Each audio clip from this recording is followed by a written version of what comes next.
kepada sebuah tujuan. Jadi seseorang yang memiliki nilai disiplin diri berarti mereka bisa bertanggung jawab terhadap apa yang dilakukannya. Kemudian, apa itu disiplin positif? Disiplin positif merupakan salah satu cara penerapan disiplin dengan menanamkan rasa tanggung jawab dan kesadaran diri berdasarkan nilai-nilai kebajikan. Kepada murid, positif disiplin membuat murid memahami dan menyadari berdasarkan motivasi internal, bukan akibat paksaan, ujian, ataupun hukuman. Jadi kesadaran murid itu berasal dari dalam dirinya, bukan dari luar. Tidak terpengaruh dari hukuman ataupun ujian yang ada dari luar dirinya. Itulah yang disebut dengan disiplin positif. Makanya disiplin positif itu sangat menjunjung tinggi kesadaran diri.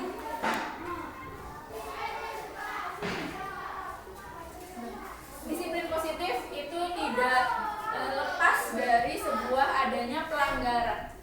Apa sih yang menyebabkan adanya pelanggaran? Jadi salah satu penyebab adanya pelanggaran itu adalah akibat dari salah satu dari kebutuhan dasar manusia itu tidak terpenuhi.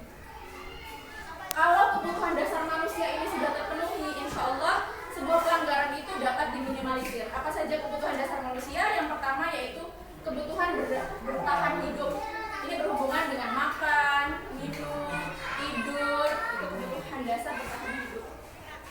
Kemudian juga merasa diterima, jadi merasa dihargai, itu juga termasuk dalam kebutuhan dasar hidup. Jadi jika siswa kita sudah merasa dihargai di kelas, maka bisa jadi itu salah satu cara untuk mengurangi adanya pelanggaran di kelas.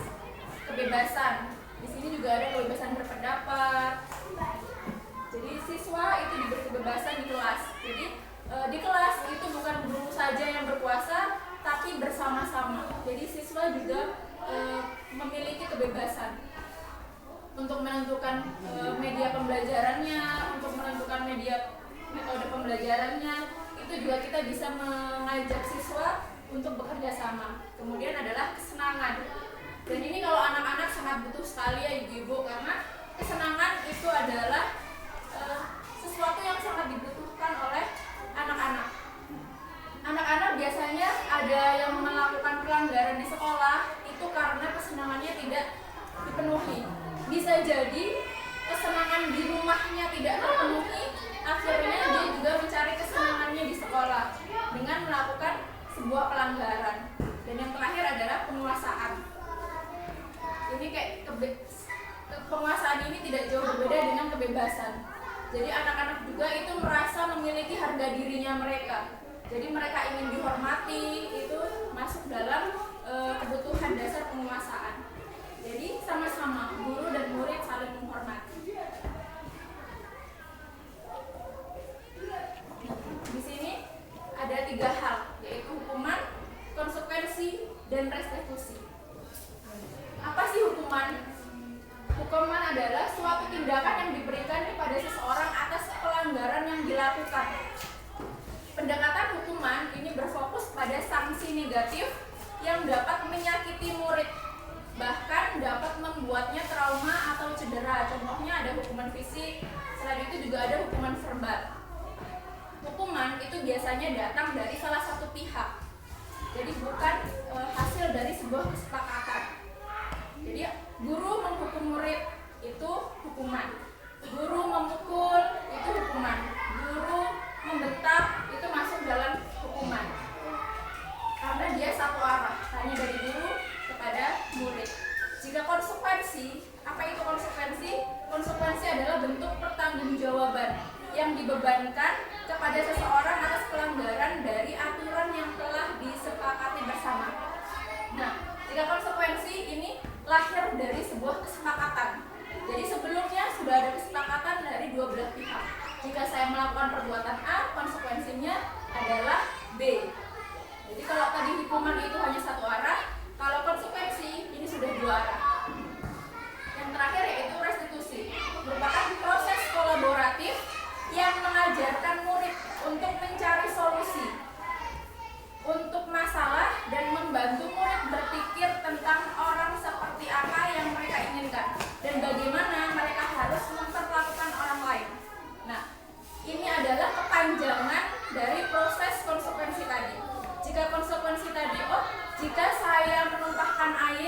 maka saya harus membersihkannya. Nah, kalau restitusi itu diperpanjang lagi. Restitusi berarti kita menyadarkan, oh jika yang diperbuat anak tadi adalah sebuah kesalahan, dan kesadaran itu harus hadir dari dalam dirinya sendiri. Guru hanya memancing istilahnya, supaya anak itu sadar bahwa perbuatan yang telah dia lakukan itu adalah sebuah kesalahan. Kemudian mereka itu harus menemukan nih solusinya sendiri. Jadi guru menggiring siswanya, oh anakku sudah sadar kesalahannya, berarti kita juga harus menggiring ke depannya tuh apa sih yang harus mereka perbaiki. Jadi tidak berhenti, oh ya sudah, saya sudah melakukan konsekuensinya, selesai. Tapi jika restitusi ada rencana tindak lanjutnya.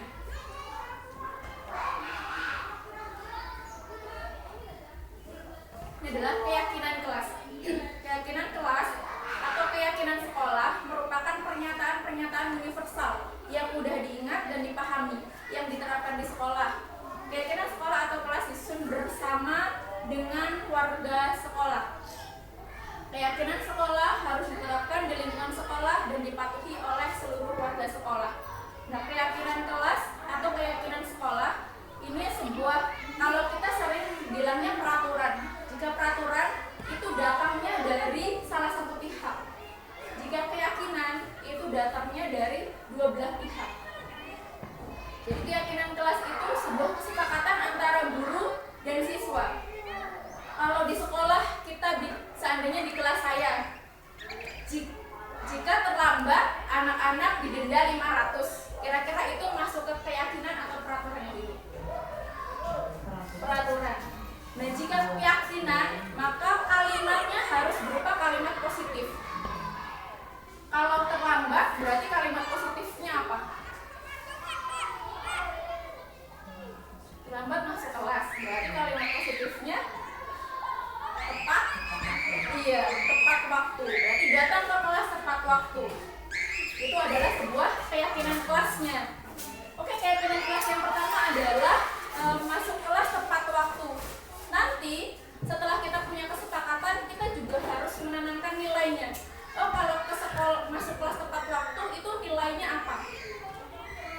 Kalau masuk kelas tepat waktu berarti nilainya tentang kedisiplinan. Ya, jadi tentang kedisiplinan. Kemudian tidak berhenti dari situ, kita juga bisa menyepakati sebuah kesepakatan konsekuensinya.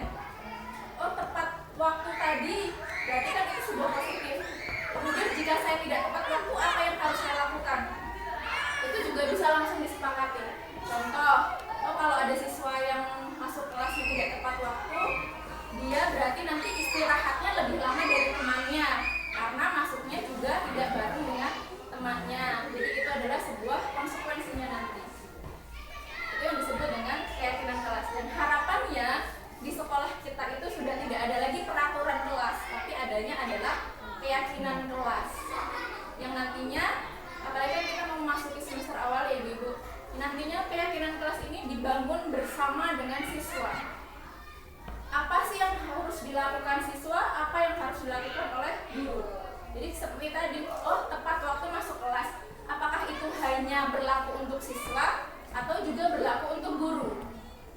Jadi supaya clear, oh kalau siswa, jangan-jangan kalau siswa harus tepat waktu, tapi kalau guru boleh tidak tepat waktu. Nah, berarti kan nanti ada rasa yang dari kebutuhannya jadi tidak terpenuhi di si muridnya gitu. Jadi juga harus dijelaskan setelah muncul beberapa keyakinan kelasnya, juga harus diyakinkan lagi ini berlaku untuk siapa. Mungkin ada beberapa poin yang hanya berlaku untuk siswa dan ada beberapa poin yang berlaku untuk keduanya, atau hanya ada beberapa poin yang berlaku untuk guru. Jadi harus ada penjelasan juga supaya keberlanjutannya bisa lebih mudah. Dan kalau bisa ditempel di kelas. Jadi kalau siswa ini tidak melakukan keyakinan kelasnya, bisa menjadi sebuah pacuan. Oh, lihat kan keyakinan kelas kita ini. Kalau kamu melakukan ini, apakah sudah sesuai dengan keyakinan kelasnya? Nah, itu nanti bisa masuk ke restitusinya lagi.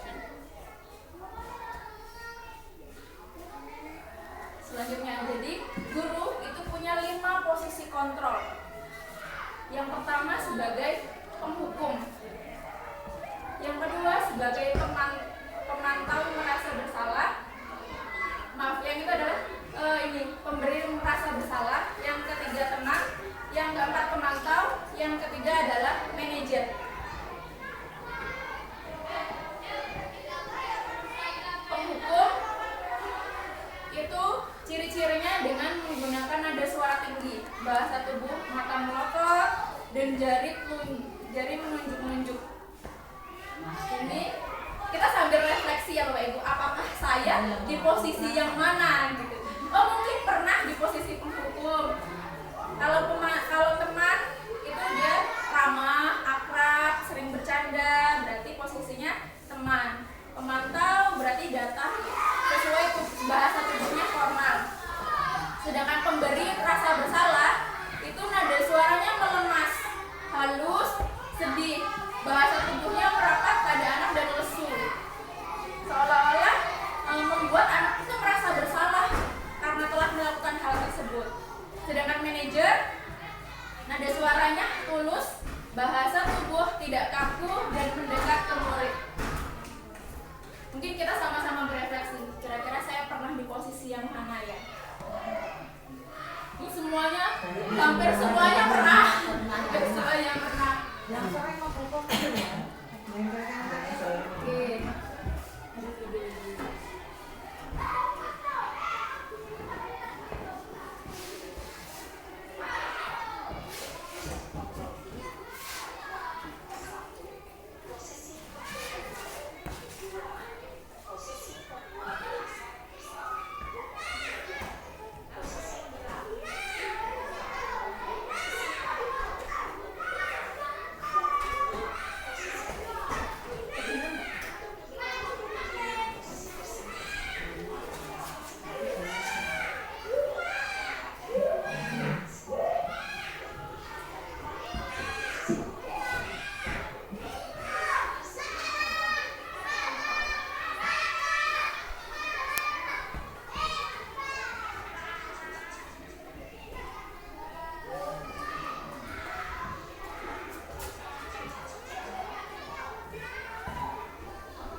Jadi ini posisi membuat merasa bersalah.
Ini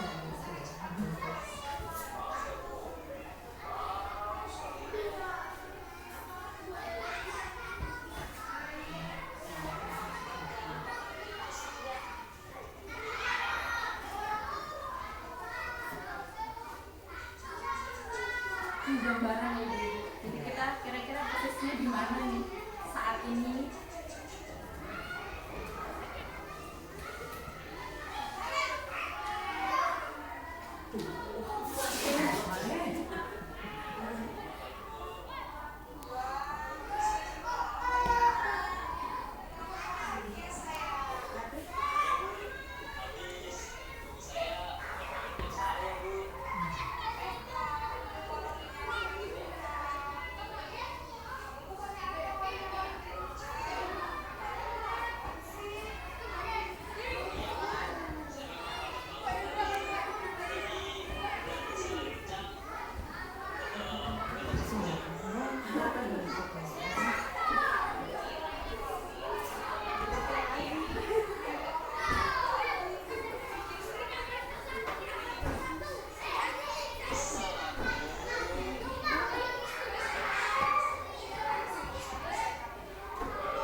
Menurut ibu-ibu, posisi mana yang paling ideal untuk seorang guru?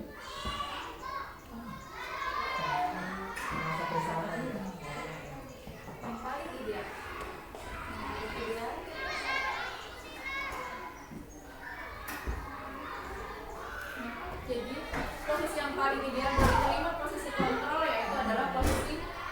manajer.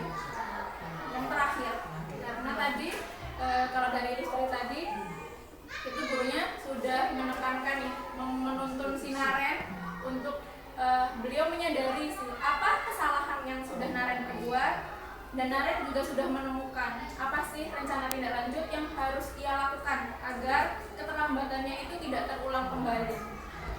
Kemudian apakah posisi yang lain itu salah? Tidak.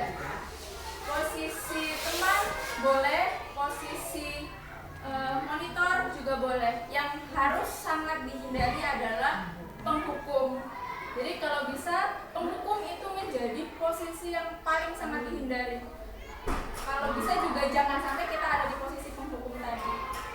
Kalau untuk posisi yang lainnya boleh, hanya disesuaikan dengan waktunya dan kebutuhannya. Cuman posisi yang paling baik untuk restitusi yaitu posisi manajer. Di sini ada segitiga restitusi namanya. Ini adalah sebuah proses dalam melakukan restitusi atau membimbing siswa untuk menyadari kesalahannya dan menentukan rencana tindak lanjutnya. Yang pertama yaitu menstabilkan identitas. Menstabilkan identitas yaitu dilakukan berdasarkan prinsip bahwa membuat kesalahan adalah bagian dari proses pembelajaran yang nantinya akan menggeser identitas gagal ke arah identitas yang sukses. Jadi sebelum kita marah-marah dulu, sebelum kita menegur anak, kita tanya dulu apa sih yang sudah dilakukan. Kemudian kita juga menstabilkan identitasnya. Jadi ngedem-ngedem dulu lah istilahnya. Karena kan pas apalagi anak berantem, emosinya pasti naik. Jadi kita turunkan dulu emosinya, kita tenangkan dulu anaknya. Mungkin kita bisa oh tidak apa-apa. Jadi semua orang itu pasti pernah melakukan kesalahan, tapi jangan sampai kesalahan yang sudah kita lakukan itu terulang kembali. Jadi itu adalah menstabilkan identitas. Jadi istilahnya ngadem-ngadem anaknya dulu. Kemudian validasi tindakan yang salah dilakukan berdasarkan prinsip bahwa setiap perilaku berupaya memenuhi suatu kebutuhan tertentu, sehingga guru akan lebih mengenali kebutuhan murid. Jadi anak juga harus tahu nih, bahwa yang ia perbuat itu adalah sebuah kesalahan. Dan itu guru boleh membimbing, diusahakan anaklah yang menyadari bahwa apa yang telah ia lakukan adalah suatu kesalahan. Karena dengan begitu akan membuat anak ini sadar. Jadi kesadaran itu lahir dari dirinya sendiri, bukan akibat dari gurunya atau orang lain, bukan pengaruh dari orang lain. Kemudian yang terakhir adalah menanyakan keyakinan yang dilakukan dengan memberi pertanyaan-pertanyaan bermakna kepada murid untuk memunculkan motivasi secara intrinsik. Seperti tadi kan gurunya bertanya, berarti kedepannya Naren harus bagaimana? Oh, dengan memasang alarm. Selain memasang alarm, ada lagi tidak? Dengan berkomunikasi dengan kakaknya dan ibunya. Dan itu munculnya itu adalah dari diri Naren sendiri, bukan gurunya. Gitu. Itu yang disebut dengan segitiga restitusi. Jadi di sini ada salah satu contoh kasus yang mungkin bisa berdua ya. Ibu-ibu bisa ditelaah kira-kira di sini posisinya apa?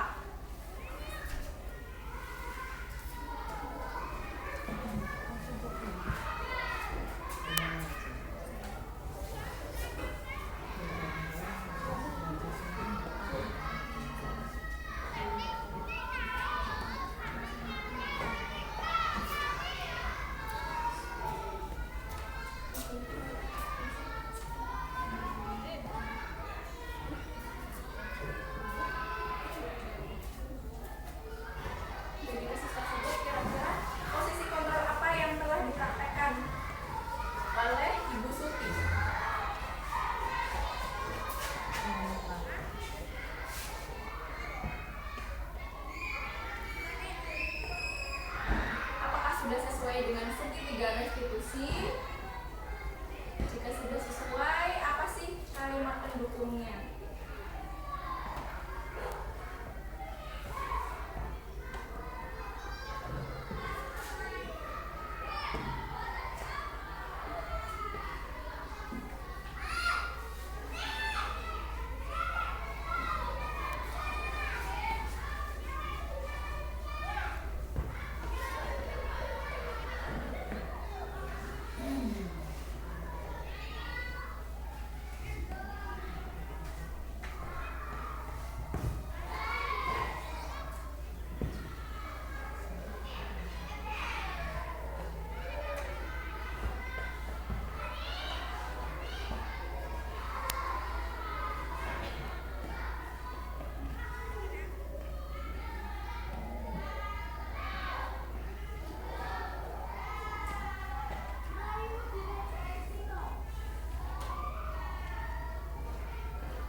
yang ingin berkomentar Ibu tentang kasusnya?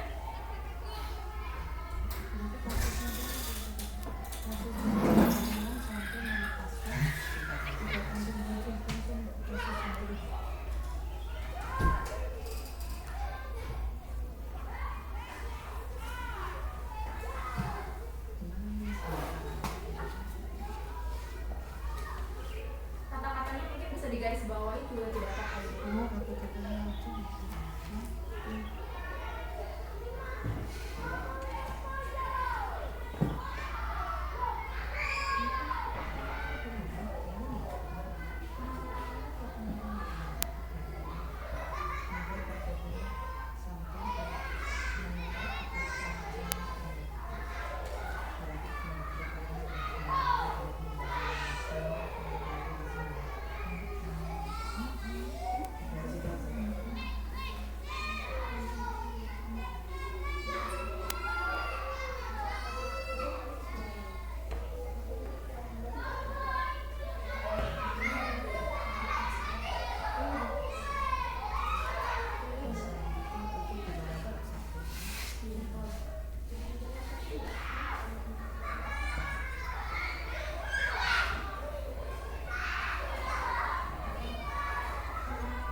Bisa ya Bu, tahapan segitiga resolusinya. Oh gitu. Kira-kira maksudnya ada tidak proses menstabilkan identitasnya, validasi tindakan yang salahnya, kemudian menanyakan keyakinan dilakukan RTL-nya. Yang pertanyaan yang pertama tuh, kira-kira proses kontrol apa yang dilakukan oleh Ibu Suti sebagai manajer? Kenapa kok sebagai manajer? Kalau manajer berarti tahapan segitiga restitusinya terpenuhi ya? Iya. Ya, untuk tahapan yang pertama nih, menstabilkan identitas. Kira-kira apa sih yang Ibu Suti lakukan sehingga ibu-ibu menilai oh Ibu Suti sudah melakukan menstabilkan identitas? Yang pertama, Ibu Suti itu menanggapi masalah dengan keamanan ya. Oh iya benar. Mencari awal mula ceritanya gimana kok mereka bisa membongkar gitu lagi dengan adanya intinya bermain di lapangan tadi ya. Kenapa kok yang salah satu itu terus ngotot nggak mau berdamai karena takut kancingnya kan yang tiga lepas, takutnya nanti pulang dimarahi ibunya, jadi dia terus takut gimana caranya kok ini bisa diperbaiki gitu. Untuk proses yang pertama ini ada ya, yang menstabilkan identitas itu berarti Ibu Suti sudah menenangkan nih, terutama Dino tadi ya Bu, karena Dinonya yang emosinya masuk ya. Kemudian proses yang kedua, validasi tindakan yang salah yang dilakukan, apakah ada? Ya, di situ ada yang di paragraf kedua ya. Jadi ini bertanya kembali tentang keyakinan sekolah yang disepakati. Berarti menyadarkan bahwa apa yang sudah diperbuat oleh Dino tadi dan Anto adalah sesuatu yang tidak sesuai dengan keyakinan kelasnya. Yang terakhir, proses menanyakan keyakinan atau RTL-nya. Apa sih yang harus mereka lakukan setelah terjadinya hal tersebut? Itu diterangkan dalam paragraf yang ketiga. Benar. Jadi di situ Bu Suti memberikan kira-kira apa yang harus Dino lakukan nih, gitu kan. Ternyata Dino ngasih solusinya adalah ngelem. Baru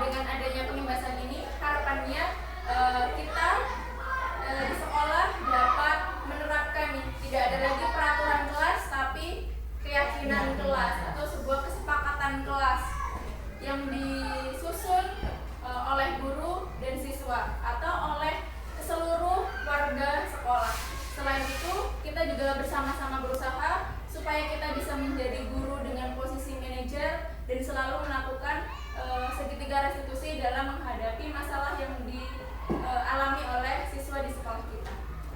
Mungkin hanya itu yang dapat saya sampaikan. Semoga materi yang saya sampaikan dapat bermanfaat dan dapat kita terapkan bersama. Saya akhiri.